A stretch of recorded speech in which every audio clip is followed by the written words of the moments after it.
In an icy wasteland, a carriage brings an orc criminal to a giant fortified prison. Then he meets his cellmates, the bard Edgin and the barbarian Holga. Edgin's friendly and warns him to behave, but the orc still attempts to make a pass at Holga, who responds by breaking his knees and smashing his face. The following day, Edgin and Holga are brought before the Absolution Council for an appeal for their pardon. Edgin begins by telling his backstory to give context for why they're there. Years ago, Edgin was a member of the Harper's faction, a group of spies that fought against evil pro bono. By day he'd eavesdrop on mercenaries, stop bandits in their tracks, and bring Thay and Red Wizards to justice. By night he'd come home to his wife Zia and their daughter Kira. Zia didn't mind the fact they were poor because she thought Edgin was making the world a better place. One night, Edgin came home to find Red Wizards riding away. When he rushed inside, he discovered Zia was dying, and with her last strength she told him she hid Kira in the wall.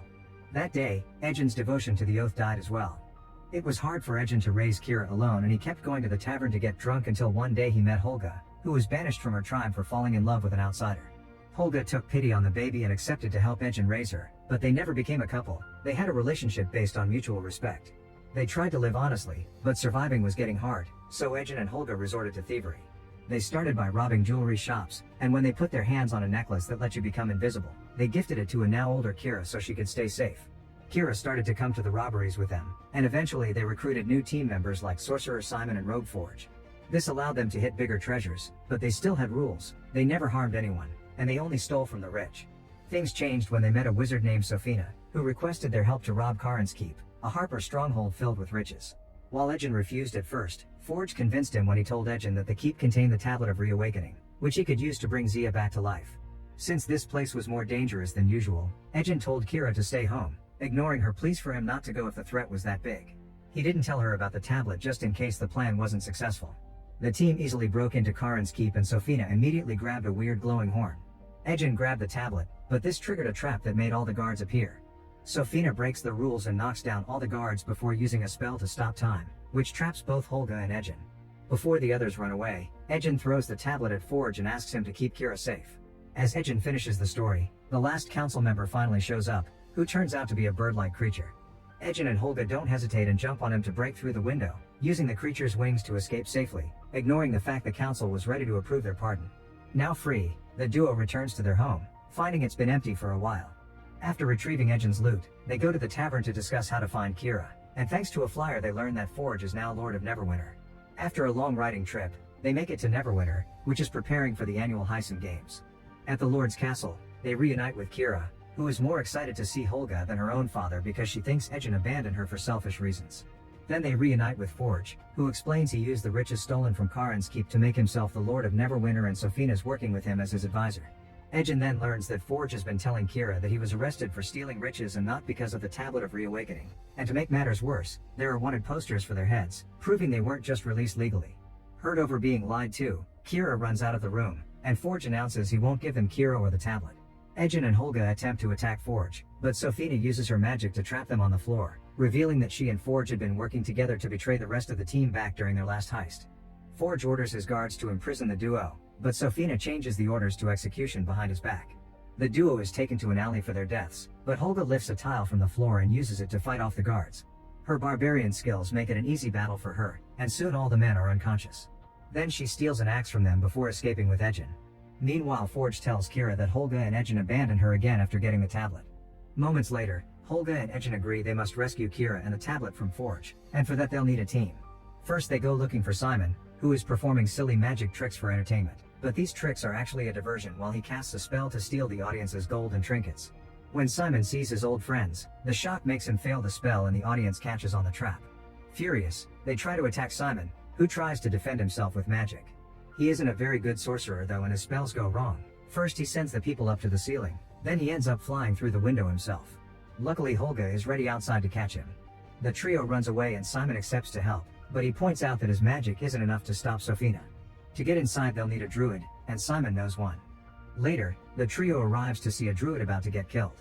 Suddenly a horse goes crazy and transforms into an owl bear, revealing she's Simon's friend. The creature quickly beats up all the soldiers and saves the other girl before taking her normal form named Doric and escaping on an actual horse. The trio later meets Doric at her home in the Elven Woods and learns Doric doesn't trust humans because her own family abandoned her for being a tiefling. However, she hates Forge more because he's been destroying the forest and killing her people, so she agrees to help. Meanwhile in her private quarters, Sofina reveals she's an evil red wizard and speaks to her master, the Lich Shastam. He entrusts her with their ultimate plan, for which Sofina has been manipulating Forge to bring back the games. Afterward, Sofina joins Forge as he meets with other lords to discuss plans for the Heisen games. The castle has a vault where they'll be keeping all the riches from the bets and the doors protected by an ancient seal that nobody can break through. Suddenly Sofina detects a presence and points at a bug, who turns out to be Doric using her shape-shifting abilities to spy. The guards immediately go after her, but Doric changes into multiple animals to escape. First a mouse that sneaks through the corridors, then a bird that flies out of the castle. While dodging arrows, she crashes into a flag and falls, but she lands as a cat and becomes a deer to run faster and successfully escape from Sofina's attacks. Later Doric tells the group about Sofina being evil and the seal on the vault.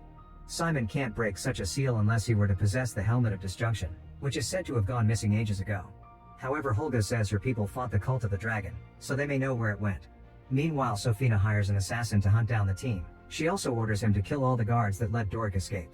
Sometime later, the group stops at Holga's old home so that she may collect some stuff, including her walking stick. Holga is heartbroken to see her ex-husband has moved on to another barbarian woman, but he's still friendly toward her and wishes her happiness. In the evening, the team arrives at a graveyard full of bodies that fought in the Evermoors long ago. With Simon's magic, the bodies are only able to stay alive for up to 5 questions. The team begins digging, and each body tells them a piece of a story about the battle they died in, always saying someone else took the helmet. After going through multiple bodies, they finally learn that the helmet was passed on to Zenk from Tai, where the Red Wizards come from. Ejin doesn't trust Thayan since they killed Zia, but the others have heard of Zenk's stories as a paladin and convince Ejin to ask for his help. A few days later, the team finds Zenk in the middle of more heroics. He uses his kindness to calm down a sea creature and rescue the baby that it had swallowed. They have a meeting with him and tell him about Sofina, so Zenk explains the entire history of the Red Wizards. Shastam had used the horn they stole to stage an unholy coup and unleashed a spell that consumed the souls of all who beheld it, enslaving them to its will. With this army of the undead, Shastam conquered Tai, but for now his powers can't cross the borders, so Zenk suspects Sofina is trying to help him expand his territory.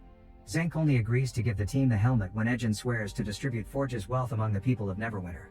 Next the team travels to the bowels of the Underdark, where the helmet is hidden. While crossing the woods, Zenk talks about how he witnessed the unholy power of Shastam and how it corrupted good people to be slaves to evil, which is why he moved away from the way of the Red Wizards and used his skills for good. Zenk just managed to escape the Red Wizard spell, which is why he bears a mark on his forehead. Meanwhile Sofina's assassin continues to follow them in secret. The team goes down a hole in the forest to reach the Underdark city. There are a bunch of Rocknans around, but the team gets ignored because these monsters only eat smart people. Next they must cross a chasm through a dwarvish bridge filled with traps. Zenk knows how to avoid them, but a distracted Simon accidentally triggers a mechanism that causes the bridge to collapse. Holga looks in her bag for some rope and Simon finally notices her walking stick that she stole from a wizard years ago. It turns out that it's actually a hither-thither staff, which opens portals across 500 yards. The team safely crosses the chasm and reaches a statue that Zenk activates to free the helmet. At that moment, they're ambushed by Sofina's assassins. Zenk uses his amazing skills to quickly knock out the henchmen before going hand-to-hand with the leader, using his glowing sword against the enemy's flaming one. Zenk defeats him as well, but it's all pointless. Since they're undead, the Thayans just keep coming back. The team tries to run away only to find the way blocked by a very fat dragon, who immediately chases them and devours the Thayans. The dragon causes destruction all around them and the team must run while dodging falling debris. Simon activates a portal and sends them to a platform, but the dragon tilts it down and sends Ejin toward its mouth. Luckily Zenk cuts in and stabs the dragon in the head. Unfortunately the dragon isn't dead and chases them again until they're trapped in a small cave that is filling with salt water. This gives Ejin an idea. They hide underwater and he makes Holga provoke the dragon until it breathes electricity. Then Simon uses a flame to create an explosion that blows up the cave, allowing the team to escape by swimming. After making it to the shore, Zenk bids the others farewell and returns home. Simon attempts to take control of the helmet and finds himself meeting his ancestor, who doubts Simon's capabilities and doesn't allow him to attune with it. Simon keeps trying for hours but continues to get rejected, which brings down the team's morale. Simon and Doric want to leave, so Ejin finally opens up to them. He explains that the Red Wizards had killed his wife because he had stolen from them when he got tired of working pro bono and admits he's failed everyone, but that's also why he can't quit now. Touched by this, the team decides to rejoin him. Afterward, Holga comes up with a plan to use the staff instead of the helmet to get inside the castle. First they buy a framed painting and hide a portal underneath the canvas. Then Ejin hides underneath a pile of leaves on the road and waits for a carriage of Forge's treasures to pass by to stick the painting to it. Simon opens another portal nearby and Holga pushes the wood of the carriage through the painting, allowing Doric to get inside and bring the painting in. The frame almost falls in the process and Simon gets dragged out too, but Doric uses her tail for leverage and picks him up. Then they use the portal to reclose the carriage, and Doric puts the canvas back into place before escaping by transforming into a bug. Sometime later, the team makes it to Neverwinter for the start of the Heisen Games, which consists of 5 groups going through very dangerous challenges. Forge opens the ceremony and urges the crowd not to leave after the games are over because there will be a gift for everyone. The guards store the painting with the other riches, but it falls to the floor, so when the team opens a portal in private they discover they can't use it. Doric begins using a knife to try to carve a hole for a bug to go through while Ejin gives Simon a pep talk, reminding him he works best when he's under pressure and that he should try the helmet again. Simon then creates an illusion of a singing Ejin to distract the castle guards. However, Simon's foot gets stuck and the illusion starts to fail, causing the guards to chase them. While Ejin and Simon run inside, Holga stays behind to fight the guards with both her axe and anything she can find in the room, quickly knocking them all out. Simon reaches the sealed door and puts on the helmet, finding his ancestor again, who keeps insulting him. This time Simon gets angry because there's something more urgent than his own pride and punches his ancestor, which finally allows him to attune with the helmet and open the vault. Using his new confidence in himself, he knocks out more guards, then he and Holga enter the vault, only to find it empty. Meanwhile, Doric manages to make the hole and sneaks through in the shape of a worm, finding all the riches hidden under the arena. There are a bunch of guards taking them away to a ship, revealing Forge's plan is to escape with all the bet money and he doesn't know about Sofina's real intentions. A guard finds Doric and knocks her out, while Holga and Simon are captured by magical tentacles that come out of the floor. Ejin sneaks around the corridors and finds Kira to apologize to her for being a bad father. However, this turns out to be Sofina using an illusion, and she uses the tentacle magic to capture him as well. When Forge comes in, he plans to execute them all, but Ejin convinces him to allow them to compete in the games to die with dignity. Moments later, the team finds themselves in the Colosseum, and Simon and Doric were given bracelets that block their magic. The first event is a maze filled with monsters, and soon the team finds themselves running all over the place. The monsters go after all the teams, using tricks like presenting an illusion to corner a dwarf. Doric finds a sword inside a chest, but when Holga opens another one, it turns out to be a mimic that uses its tongue to catch her leg. Luckily, Doric cuts it off just in time. Meanwhile, Ejin gets ready to escape in his boat with Kira and leaves Sofina in charge. Back in the maze, Doric trips and gets her hand stuck inside a gelatinous cube. Holga helps her get it out, but the bracelet stays inside. Ejin gets cornered by another monster, but the team walks through the illusion and breaks him out. After some more running, they manage to leave the maze, where cages are waiting to take them to the next challenge. Ejin points out they need to escape and not advance, giving Doric an idea. She makes them jump inside the gelatinous cube, and once the first challenge ends, the cube is taken away. Doric transforms into a snake to escape, then pulls everyone out too. They run through a tunnel and find the gear, plus some keys to free Simon from the bracelet. After taking another tunnel, the team makes it to the dock where they knock out all the guards and find the boat with the riches and the tablet. When Forge and Kira show up, they use the tablet to prove their story. Kira finally believes them, causing Forge to hold a knife to her throat to make the others back away. While Forge monologues like a dumb villain, Holga grabs a potato and throws it at his face, causing him to let Kira go. She joins the team as they hop on the boat to get away, with Simon using a spell to cause a wave of water to hit Forge. Kira forgives Ejin as they reconcile. Meanwhile, Sofina is using the horn to kick off her plan. She convinced Forge to do the games and make the people stay for a gift so she could use them all to make a new undead army. The team notices a dark cloud forming over the city and agrees to come to save the day. While Sofina begins releasing the spell over the gambling lords, Ejin makes a plan in which Simon opens a portal on the ship and connects it to a giant balloon over the Colosseum. The riches begin falling through the portal, and all the game attendants begin following the balloon to grab some gold, saving them from Sofina's spell. Ejin asks Kira to hide with her necklace, then the team confronts Sofina, who attacks them with a fire spell. Simon protects them with a shield, then Doric transforms into an owlbear to jump on Sofina, who pushes her away and uses her magic to activate a dragon statue. The team uses their various abilities to attack it, but nothing can hurt stone. The dragon is about to eat Ejin when Doric realizes she must attack Sofina, which effectively disables the dragon spell. Then Sofina catches Holga and Ejin in a sphere before summoning a giant hand to go after Doric, but a confident Simon summons his own hand to fight back. Sofina still wins and destroys it while the sphere crashes and cracks. The team won't give up and proceeds to overwhelm Sofina with all kinds of attacks until she activates the time-freezing spell. Sofina begins gloating about her victory, but suddenly everyone moves because this was their plan all along.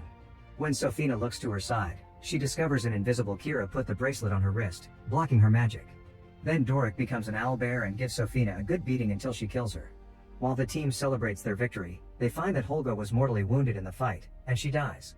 Kira weeps over her, and Ejin realizes Holga was the closest thing Kira had to a mom growing up, so he decides to use the tablet to revive Holga. While the team joins the celebrations, Forge tries to run away with some gold, only to be captured by Zeg. Later on, the original City Lord reawakens now that Sofina's magic is gone and awards the heroes medals for saving Neverwinter. Forge is imprisoned and tries to make an appeal for his pardon by telling his own tragic backstory, but the council doesn't care for it. Desperate, Forge finds the bird creature and attempts to fly out too, but the council made sure to move to seal all windows, so Forge just charges into a wall.